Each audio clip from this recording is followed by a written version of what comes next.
तो बोलो सर सुनो, बोलो सर सुनो, बांग्लादेश सपोर्ट करते क्या? उधर वाले बांग्लादेश वाले सपोर्ट करते हैं, बांग्लादेश वाले से बनना। अगर सुशासन की सरकार कहते हैं तो सबसे पहले ये गरीबों पे अत्याचार करने वाले, अगर तू गरीबों का मसीहा होंगे तो पहले उन सारे अधिकारियों को पहले सस्पेंड कर, उनको बर्खास्त कर। तो काहे धीरेन्द्र शास्त्री को लाए चोर को साले को? मालूम है धीरेन्द्र शास्त्री क्या है वो? नहीं तो हमारे साथ चलो। दोस्तों आपको याद है हमने एक सेशल्स वाली आपको खबर दिखाई थी, जहां पर नरेंद्र मोदी साहब 3 दिन के लिए गए थे, कछुआ खिलाया था उन्होंने, मतलब दुलार दिखाया था कछुए के प्रति। हमारी गोदी मीडिया उसी पर पिछी हुई थी, लेकिन मैंने वहां बताया था मोदी जी के वहां पहुंचने से 4 दिन पहले सेशल्स ने एक अवार्ड का ऐलान किया था, खास तरह का अवार्ड। 4 दिन पहले ही उसे जन्म दिया था, एक तरीके समझ लियो। 4 दिन बाद मोदी जी गए, पहले वो राष्ट्रीय अध्यक्ष थे किसी भी देश के जिनको वो सम्मान दिया। और सम्मान देने की जल्दबाजी समझिए, कुछ भी कहिए, उसमें इतनी खामियां, इतनी गलती थी। रिपब्लिक से लेकर सेशल्स जो उनका अपना देश है उसके स्पेलिंग में गलती थी, यानी एआई से छापा हुआ दे दिया था।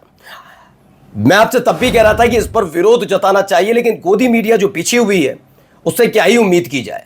और अब देखिए अंतर्राष्ट्रीय स्तर पर ऐसी चीजों को लेकर अब मजाक उड़ने लगा है। मैं नहीं कह रहा मेरा चैनल, मेरे हमारे देश में तो सवाल भी पूछने की हिम्मत नहीं। अंतर्राष्ट्रीय स्तर पर नरेंद्र मोदी साहब को लेकर कैसी कैसी रिपोर्टें छप रही हैं, अब आपको दिखाऊंगा। दिन रात कहीं भी घुस जाओ, बस आपके पास एक भगवा गमछा होना चाहिए और मुंह पर जय श्री राम किनारे, और उसके बाद कहीं पर भी घुसकर परेशान करते रहिए। ऐसा ही एक और मामला निकलकर सामने आया है हैदराबाद से, जहां बीजेपी नहीं बल्कि कांग्रेस की सरकार है। लेकिन कांग्रेस की सरकारें क्या कर रही है, वैसे तो मोहब्बत की दुकान खोल रखी है, कहने के लिए खोल रखी है क्या। और अब कुछ और मुस्लिम लड़कों को गिरफ्तार किया गया। जो रिपोर्ट है, जरा वो रिपोर्ट आपको दिखाऊंगा भी और गौर से सुननी भी चाहिए। और भी कई खबरें हैं, वो आपको दिखाता हूं। नमस्कार, मैं हूं प्रज्वल गौतम और आप देख रहे हैं the live TV. The live TV, सच सबसे आगे। ये देखिए द गार्जियन, ये द गार्जियन की रिपोर्ट जो है वो क्या कहती है। Narendra Modi give him any award. सोचिए जब विदेशों की किसी पत्रिका में नरेंद्र मोदी साहब की केवल तस्वीर पर छप जाती थी, हमारी गोदी मीडिया लंबलोट हो जाती थी कि देखिए आज तक जो कुछ नहीं हुआ वो मोदी जी ने कर दिखाया, विश्व गुरु बन गए। ये 2014 से लेकर मैं मैक्सिमम 2023 तक की बात करूंगा, 24 में भी नहीं, 2023 तक यही डंका बजाया जाता रहा। अब जो तस्वीरें छपती हैं उन पर, जो खबर छपती है उन पर अब गोदी मीडिया का समय नहीं है कि उस पर चर्चा कर पाए। खबर पढ़िए क्या लिखा हो। मोदी जी खड़े हुए हैं, एक अवार्ड उनको दिया जा रहा है, give him any award and he will come running. Narendra Modi racks up honours on overseas trips, यानी विदेशी यात्राओं में को लेकर तंज कसा गया है कि बस उन्हें अवार्ड देके वो भागे भागे चले आएंगे। बस उनसे कहिए कि आपको अवार्ड देना चाहते हैं, आ जाइए। प्रोफेसर मुकेश कुमार ने कहा अब तो पूरी दुनिया उनके पुरस्कार प्रेम की चर्चा कर रही है। द गार्डियन की रिपोर्ट है, उन्हें कोई भी पुरस्कार दीजिए वे दौड़े चले आएंगे। मोदी जी का ही नहीं पूरे देश का मजाक बन रहा है। जो 78 साल में नहीं हुआ वह अब हो गया, मोदी है तो मुमकिन है। बात बीजेपी की नहीं है। जो लोग भारतीय जनता पार्टी की विचारधारा से जुड़कर ये सोचते हैं कि फलाने ये कह रहा है तो एक कांग्रेसी होगा, फलाना कह रहा है तो वो समाजवादी पार्टी का होगा या विपक्षी पार्टी, ऐसा नहीं है। इसी बीजेपी के एक कद्दावर नेता हैं रहे अटल बिहारी वाजपेयी, उनकी ये कभी भी आपने गतिविधियां नहीं देखी होंगी। इन दोनों के बीच का एक बड़ा फर्क है। मैं तो कहता ही नहीं कांग्रेस के किसी प्रधानमंत्री से तुलना कीजिए, आप अपने यहीं रहे अटल बिहारी वाजपेयी से मोदी जी की तुलना कर लीजिए, पता लग जाएगा बेहतर कौन बताने की जरूरत ही नहीं। आज के दौर में, पहले शुरुआत में जरूर मोदी मोदी होता हो, लेकिन आज जाकर बीजेपी के नेताओं से, कार्यकर्ताओं से पूछ लीजिए, अटल बिहारी वाजपेयी का नाम लेंगे। क्योंकि जो होता सब कुछ है, इनकी सरकार में सब कुछ हो गया, लेकिन इन्होंने बस नकार दिया कि नहीं हुआ, सिर्फ इनके नकारने से हो जाएगा। अब देखिए, यहां देखिए, कांग्रेस भी कम नहीं। कांग्रेस में क्या हो रहा है, तो बोलो सर सुनो, बोलो सर सुनो, बांग्लादेश सपोर्ट करते क्या? उधर वाले बांग्लादेश वाले सपोर्ट करते हैं, बांग्लादेश वाले से बनना। तो यहां क्या हो रहा है पहले मैं बता देता हूं।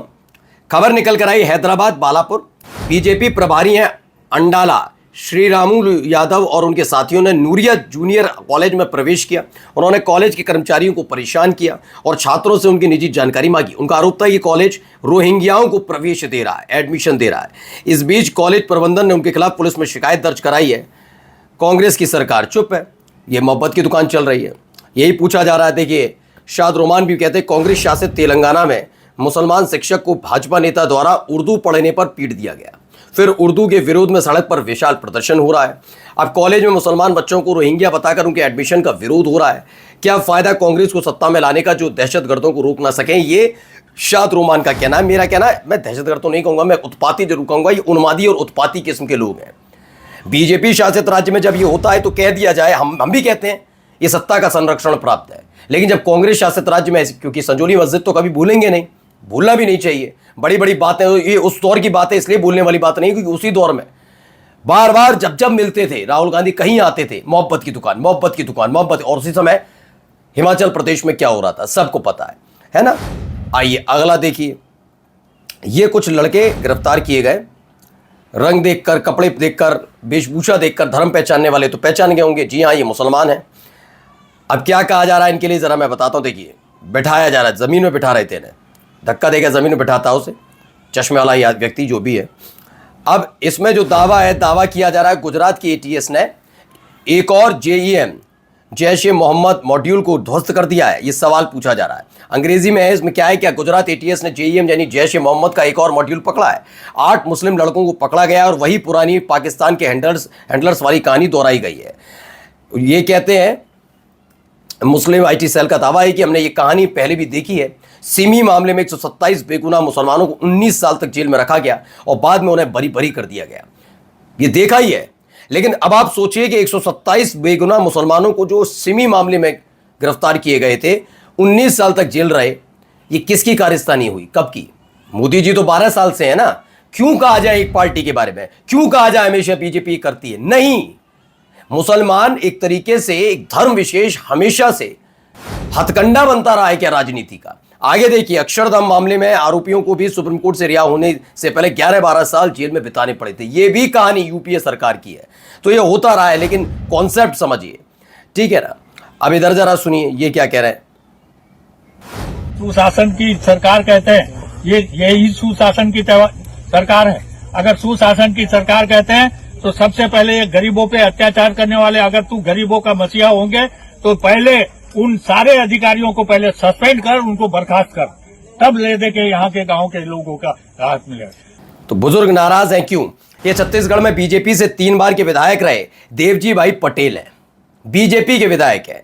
नकटी गांव को बुलडोज कर हजारों लोगों को बेघर करने पर अपनी ही सरकार पर बरस रहे हैं। भाजपा सांसद, कई बार के मंत्री बृजमोहन अग्रवाल भी बेहद खफा और कह रहे हैं गांव को उजाड़ने वाले अफसरों पर कार्रवाई होनी चाहिए। छत्तीसगढ़ में भाजपा इस मामले को लेकर 2 भागों में बंट गई। एक तरफ दिल्ली सांसदों की खरीद फरोख्त कर रही है, दूसरे छत्तीसगढ़ मध्य प्रदेश में आपस में सिर्फ फटअव्वल चरम पर है। आपको मालूम ही हो, वो कैलाश विजयवर्गीय ने चिट्ठी लिख दी थी मोहन यादव को, तो वहां पर भी चल रहा है। अभी तक जगह के नाम बदले जाते थे और इतिहास बताया जाता था, वो वाला इतिहास याद रखो। कौन कहता है इलाहाबाद? कौन? कोई इलाहाबाद नहीं, प्रयागराज। कौन कहता है फैजाबाद? कौन? अयोध्या। हो रहा था अलीगढ़ नहीं, उसे हरिगढ़ करेंगे, इसको वो कर देंगे, है ना। अब खाने पीने की चीजों का भी नाम बदला जा रहा है। वो बात अलग है कि जो नाम बदला है उन्हें आम का इतिहास पता हो ना पता हो। खैर, योगी आदित्यनाथ ने खुद ट्वीट किया कि हमने उत्तर प्रदेश के मलियाबादी आम को एक नया नाम दिया है, क्या? काकोरी ब्रांड। उसके अलावा इनका योगदान क्या है?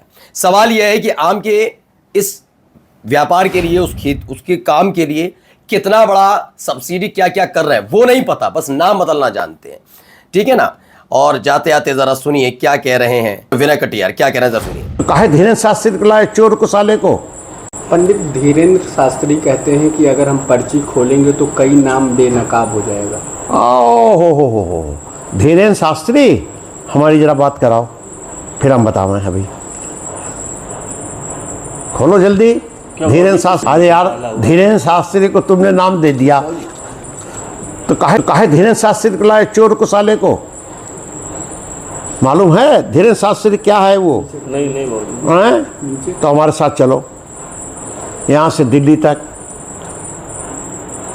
चोर। तो अब सोचिए, विनय कटियार जो नरेंद्र मोदी इनसे हिंदू जनजागरण करवा रहे हैं पूरे देश में, यही विनय कटियार बागेश्वर धाम के लिए नहीं बोल रहे हैं। पहले तो ये जिसने भी लिखा, ममता त्रिपाठी लिख रही है, बागेश्वर धाम थोड़ी ना, उसकी निजी संपत्ति थोड़ी ना है, धीरेन्द्र शास्त्री के लिए बोला गया है, समझ लीजिए। नमस्कार। द लाइव टीवी, सच सबसे आगे।